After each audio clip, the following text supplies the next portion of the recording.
Hello friends, ഇന്ന് ഞാൻ നിങ്ങൾക്ക് വേണ്ടിയിട്ട് മമ്മൂട്ടി, സുരേഷ് ഗോപി എന്നിവർ അഭിനയിച്ച മലയാളത്തിലെ ഒരു super hit action thriller crime investigation cinema recommend ചെയ്യുകയാണ്. പടത്തിൻ്റെ പേര് the king and the commissioner. 2012 Shaji Kailas direct ചെയ്ത നല്ലൊരു പടമാണ്.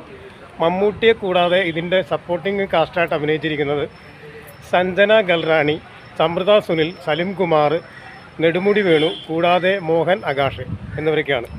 ഇത് 92 കമ്മീഷണർ എന്ന സൂപ്പർ ഹിറ്റ് മൂവിയും സുരേഷ് ഗോപിയുടെ, മമ്മൂട്ടിയുടെ തന്നെ ദി കിങ് എന്ന് പറയുന്ന 95 സിനിമയും, അതിലെ 2 കഥാപാത്രങ്ങളെ കേന്ദ്ര കഥാപാത്രങ്ങളാക്കി വീണ്ടും ഷാജി കൈലാസ് ഡയറക്റ്റ് ചെയ്ത പടമാണ്.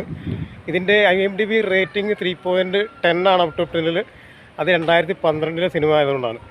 അപ്പോൾ കാണാത്തൊരു ജനറേഷൻ ഉണ്ടാവും, അവർക്ക് വേണ്ടി കൂടി ഞാൻ ഈ പടം റെക്കമെൻഡ് ചെയ്യുന്നു. ഞാൻ തിയേറ്ററിൽ കണ്ട പടമാണ്. അന്നത്തെ ഹിറ്റ് പടം, ഹിറ്റ് കളക്ഷൻ, അടിപൊളി പടം, ഷാജി കൈലാസിൻ്റെ മെത്തേഡിൽ ഉള്ള പടം. അപ്പോൾ കാണാത്തവരുണ്ടെങ്കിൽ യൂട്യൂബിലും മറ്റു സൈഡിലൊക്കെ പടം ലഭ്യമാണ്. പിന്നെ ഇതിൻ്റെ ബാക്ക്ഗ്രൗണ്ട് സ്കോർ നമ്മുടെ ലെജൻഡായിട്ടുള്ള മ്യൂസിക് ഡയറക്ടർ രാജാമണിയാണ്. അദ്ദേഹത്തെ കൂടെ ഒന്നും ഓർക്കാതിരിക്കാൻ പറ്റില്ല. നല്ല അടിപൊളി ബാക്ക്ഗ്രൗണ്ട് മ്യൂസിക്, BGM ഒക്കെ ഉണ്ട് ഈ പടത്തിൽ. അപ്പോൾ കാണാത്തവരുണ്ടെങ്കിൽ ഒന്ന് കാണുക. അടിപൊളി പടം, ഒന്ന് സപ്പോർട്ട് ചെയ്തേക്കാം പടത്തിന്. മമ്മൂട്ടി, സുരേഷ് ഗോപി രണ്ടുപേരും കൂടെ ചേർന്ന് അഭിനയിച്ച ഹിറ്റ് പടം the king and the commissioner. Okay, by.